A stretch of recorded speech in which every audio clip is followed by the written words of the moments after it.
ओ अंधभक्त, तेरा मोदी चाहे कितने षड्यंत्र चले जंतर मंत्र में हमारा प्रोटेस्ट रोकने के लिए, लेकिन उसकी डिक्टेटरशिप चलने नहीं देंगे हम। अच्छा, कैसे षड्यंत्र? कैसे षड्यंत्र? कभी गोदी मीडिया बेचता है और हमारी मांगे ना सुनकर।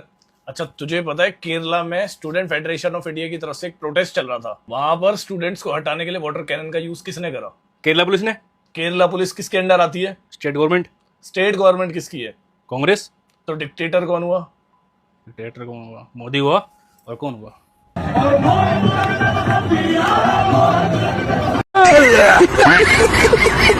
तो जय श्री राम मेरे सभी सनातनी भाइयों को। तो स्वागत है आपका एक और हमारी नई वीडियो में। यहाँ आपको मिलेगी देश दुनिया की ताजा खबरें, वायरल अपडेट्स, राजनीति, मनोरंजन और सोशल मीडिया की हर बड़ी हलचल सबसे पहले। जो खबरें पूरे देश में चर्चा का विषय बन रही हैं, उनकी पूरी जानकारी और महत्वपूर्ण अपडेट हम आपके लिए लेकर आते हैं। अगर आप चाहते हैं कि कोई भी बड़ी खबर आपसे ना छूटे तो अभी चैनल को सब्सक्राइब करें और बेल आइकन को दबा दें। तो चलिए शुरू करते हैं आज की सबसे बड़ी खबर और चर्चित खबर के साथ। जय श्री राम। हमारे क्या है, ममता बनर्जी सबके साथ पर्सनल इक्वेशन रखती है। ममता बनर्जी कभी हमारे पार्टी का यही फेलिंग रहा है कि सबको एडजस्ट करो। कोई रबिश है, यूजलेस है, 3-4 बार ये सांसद तो हम चेंज कर सकते हैं। किसी के एक हमको हर बार एक रिव्यू करना चाहिए था कि ये इनका कितना दम है और ये पार्टी और सिंबल के बिना जीत के आ सकते हैं कि नहीं। राइट, किसी को नहीं एडजस्ट कर से ठीक है, और एक बार जैसे निचोड़ के और एक बार चलिए, और ये चल, जब तक ये चल सकता है उनको और एक बार इलेक्शन लड़ा लेते हैं, क्योंकि ममता जी नहीं चाहती पुराना आदमी है काट दे। यही जो है ना, ये जो अगर तुम क्या नेहरू की बराबरी कर पाओगे नरेंद्र बाबू? नेहरू की तरह खुद को भारत रत्न देकर बताओ तो मानूं। मोदी को हराना बाएं हाथ की सफाई है, मेरी बाएं हाथ की, जो आप देख रहे हैं कि हिल रहा है। आप फुल कॉन्फिडेंट हैं कि मोदी को हराना बाएं हाथ का खेल है? एब्सोल्युटली। वो हैं कौन? वो हैं कौन? अच्छा। What's the problem if the emergency which was seen as a dark chapter in India's contemporary history is included? Absolutely no problem with that. But, and I always have a but, as you know, we should also then include what I believe was another dark chapter, 6 December 1992. You cannot call 6 December Shaurya Divas, which was dubbed by the Supreme Court as a criminal act, extol those who are responsible, celebrate those who are responsible for 6 December 1992, and say we're going to have a full chapter on the emergency. Emergency was a dark moment in India's democracy. Indira Gandhi's role and of those around her must be told to this generation. We should also tell the successes of Indira Gandhi in 1971, and we should tell what happened in 1992 and follow that. You can't have a selective interpretation of history. You can't cherry pick. You can't have what Gaurav Sawant wants and what Rajdeep Sardesai may not want. Dharmendra Pradhan इस्तीफा दे देंगे, उसके बाद किसको लाना चाहिए आपके साथ? जो खुद पढ़ा लिखा हो। ठीक है। कौन है पढ़ा लिखा? बीजेपी में तो कोई भी पढ़ा लिखा है नहीं, तो बोलता है अभिजीत दीपके को बना दो। अच्छा, अभिजीत दीपके की आपको क्वालिफिकेशन वगैरह पता है क्या है? ऑफ कोर्स पता है। पहली बात, हमें उनकी क्वालिफिकेशन से क्या मतलब? अभी हमें कहा ना कि एजुकेशन मिनिस्टर एक पढ़ा लिखा होना चाहिए, तो बस मैं पूछ रही हूँ क्या क्या पढ़ाई की है जिसके लिए आपने सोचा कि इनको एजुकेशन मिनिस्टर बनाना है? भाई देखो, इतना कुछ खास पता नहीं है मेरे को उनकी क्वालिफिकेशन की। मैं गाली नहीं दे सकता, बट अकॉर्डिंग टू मी उन्होंने काफी अच्छी स्टडी कर रखी है। अबे तू है कौन? तू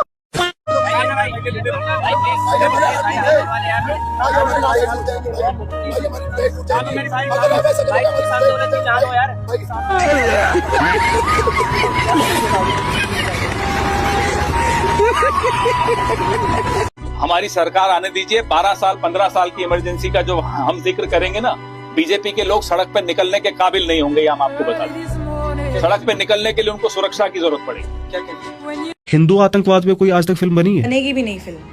एक हिंदू मुझे ऐसा बता दे जो जय श्री राम बोल के किसी के घर में उसने बम मार दिया। एक हिंदू ऐसा बता दो जो जय श्री राम बोल के फट गया। करोड़ों लोगों के बीच में जय श्री राम बोल के फट गया एक हिंदू, लेकिन करोड़ों किससे ऐसे बता दूंगी जो अकबर बोल के फट चुके हैं। सबसे बड़ा पुलवामा अटैक, वहां पे आप डिस्कशन करोगे ही नहीं, क्योंकि वहां पे क्या है ना, आप चाटू गिरता कर रहे हो। वहां पे आपको चाटना जरूरी है। अगर ये सब बोल दोगे तो फिर चटवाओगे कैसे?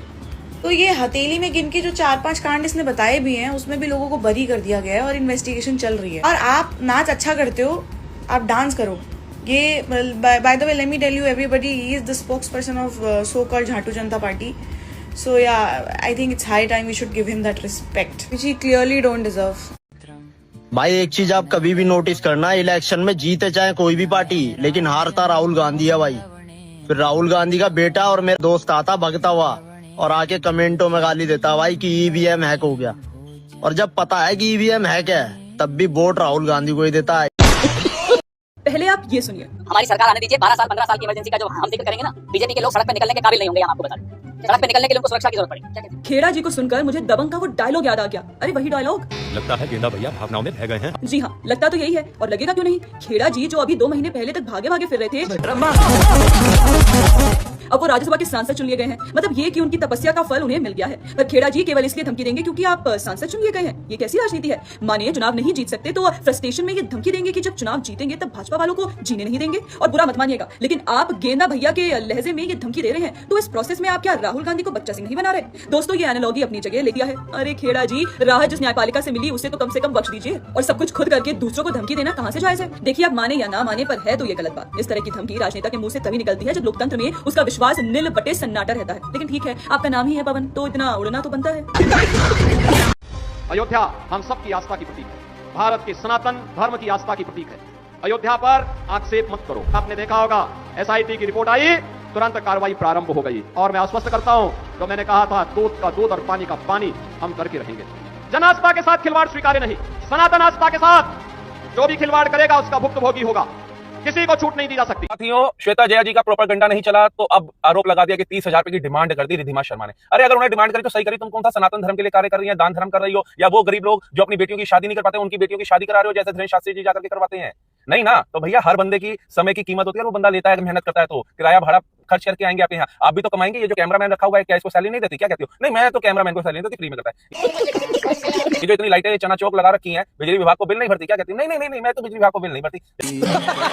अब यहाँ पे देते हो तो वो समय निकाल के आ रहा है। और तुम्हारे जैसे पॉडकास्ट में आ रहे जहाँ प्रोपेगेंडा मेघा के लिए भी चलाया गया था, उसके बाद मैं तुम्हारी ये लिस्ट देख रहा हूँ, भैया रिव्यू नहीं आ रहे, व्यूज ही नहीं आ रहे, तो तुमने कहा भैया रिद्धिमा शर्मा चर्चित चेहरा हिंदुत्व का, इसको लेकर के आओ और एजेंडा चलाओ। रिद्धिमा शर्मा यहाँ पर ऐसे नहीं पहुंची है, संघर्ष किया उसने, सड़कों पर बहन बेटियों के लिए आवाज उठाई है, देश के लिए आवाज उठाई है, सनातन धर्म के लिए आवाज उठाई है।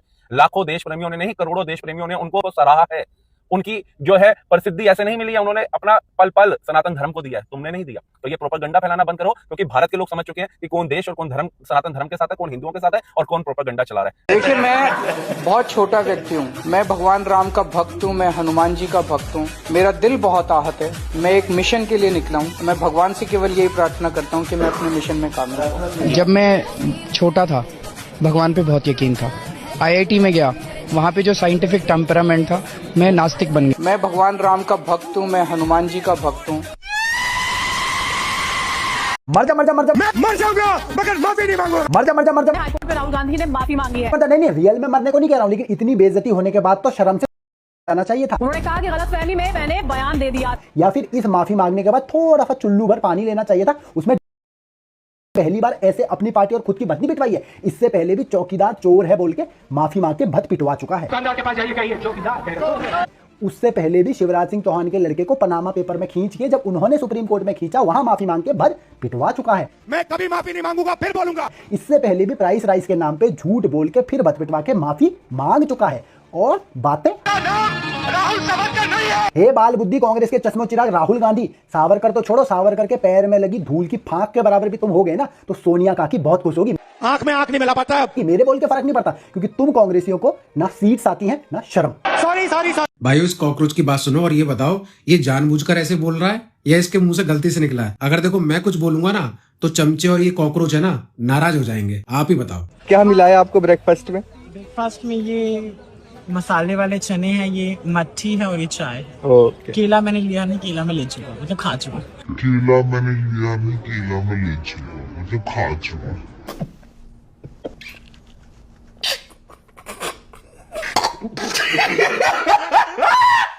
हम बीजेपी के खिलाफ इसलिए पोस्ट डालते हैं ताकि आने वाला जनरेशन में कोई हमको ये ना बोल पाए कि जब देश लूट रहा था तुम तमाशा देख रही थी। मैं हर पार्टी के खिलाफ वीडियो बनाता हूँ कि आने वाला जनरेशन हमसे ये ना पूछे कि लूटा तो सबने है, तो मैं एक ही पार्टी को क्यों टारगेट करके बोल रहे थे, सबको क्यों नहीं बोल रहे थे। चेहरा है या चांद खिला है, जुल्फ घनेरी शाम क्या, सागर जैसी आंखों वाली, ये तो बता तेरा नाम है क्या। अखिलेश यादव का कहना है कि राम मंदिर चंदा चोरी में टीनू यादव को हमारा रिश्तेदार बताया जा रहा है, शर्म आनी चाहिए। अरे अखिलेश भैया, ये तो वही वाली बात हो गई, गुड़ बटे सो बटे पहले फटे। मतलब जब तुम्हारा रिश्तेदार आ रहा है तो शर्म आनी चाहिए, और जब तुम भर भर कर बदनाम कर रहे थे तब कुछ नहीं था। अरे अखिलेश भैया, सबको पता है, सबको, चिंता ना करो। पर योगी जी ने इसके लिए भी पूरी टीम लगा दी है और जल्द से जल्द इसका भी बहुत जल्द फैसला हो जाएगा। और जब टीनू यादव का उसमें नाम आ रहा है तो पहले फट रही है। चिंता ना करो, बहुत जल्द इलाज होगा। तो दोस्तों, अगर आप भी एक सच्चे सनातनी हो तो वीडियो को लाइक जरूर करना और ऐसे ही धर्म से जुड़ी सच्ची बातें सुनने के लिए चैनल को सब्सक्राइब जरूर करना। मिलते हैं अगली वीडियो में, तब तक के लिए जय श्री राम। साहब, ये सरकार ना फुल मजे ले रही है लोगों से। अब बोल रही है कि ये जो पासपोर्ट है ना, ये प्रूफ ऑफ सिटीजनशिप है ही नहीं, ये प्रूव ही नहीं करता कि तुम इंडियन सिटीजन हो। ये तो सिर्फ एक ट्रैवल डॉक्यूमेंट है। मेरा पासपोर्ट है, इसको जला दूं क्या? मिनिस्ट्री ऑफ एक्सटर्नल अफेयर्स कह रही है कि passport is a travel document, not the proof of the citizenship. अरे मैं कभी गया नहीं देश के बाहर, भाई करूँ क्या इसका? हमारे देश में कोई सिटीजनशिप प्रूफ है या नहीं? ये है मेरे पास अभी। इन लोगों के लिए मेरी अंतर आत्मा से गाली निकलती है। फिर लोग बोलते हैं कि गाली क्यों देते हो? 71 सालों से तुम सो रहे थे क्या बहन के पकौड़ों? आज क्यों छाती पीट रहे हो? चलो, पहला वाला तो फिर भी टिकटॉक किया, इसको कितने लोग सीरियसली लेते हैं ये हम सब सीजेपी के प्रोटेस्ट में देख चुके हैं, पूरे के पूरे 40। पर ये दूसरा वाला यूपीएससी टीचर है जिसको खुद नहीं पता कि 71 सालों से ये सेम चीज हमारे कॉन्स्टिट्यूशन में मेंशन है। अगर तुम लोगों को जिंदगी में कुछ भी करना है ना, सबसे पहले इन बकैतों से ट्यूशन लेना बंद करो। अब तुम लोगों का कुछ फैक्ट चेक कर देती हूं। ऐसा कुछ भी नया नहीं बोल दिया हमारी एमईए ने। पिछले 71 सालों में कभी खुश रहना सीखा है इन लिबरानों ने? मोदी जी सही कहते हैं, इस पूरी जमात को क्रॉनिक डिससैटिस्फैक्शन की बीमारी है। इनका काम है फैक्ट्स को तोड़ मरोड़ के मिस इन्फॉर्मेशन फैला, और लोग इनको सुन भी रहे हैं, इनको अपना हीरो मान रहे हैं। बेवकूफों, कम से कम कॉन्स्टिट्यूशन पढ़ लो ना यार, पढ़ लो।